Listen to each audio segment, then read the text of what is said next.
বলেছেন, কিন্তু তারপরেও এই চুরি করা পাপটা যতটা না বেশি ভয়ঙ্কর, তার চাইতেও বেশি ভয়ঙ্কর নামাজ না পড়া।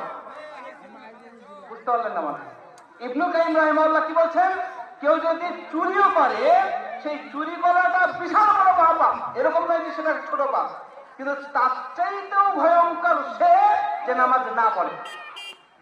তিনি বলতে বলতে বলতে বলতে কয়েকটা সিরিয়াল দিয়েছেন, উদাহরণ দিয়েছেন তিনার বইয়ে, যাতে করে মানুষ বুঝতে পারে।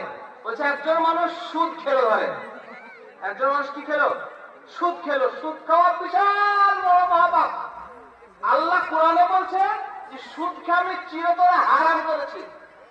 একবারে পৃথিবীর শেষ লগ্ন পর্যন্ত সুদকে আমি হারাম করেছি। ওটা পৃথিবীর লোক যদি সুদ খায় তবুও সুদ হারাম। বুঝতে পারলেন না? গোটা পৃথিবীর লোক যদি এক জায়গায় জড়ো হয়ে সুদ খায় তবুও সুদ হারাম, কিয়ামত পর্যন্ত হারাম। সে যে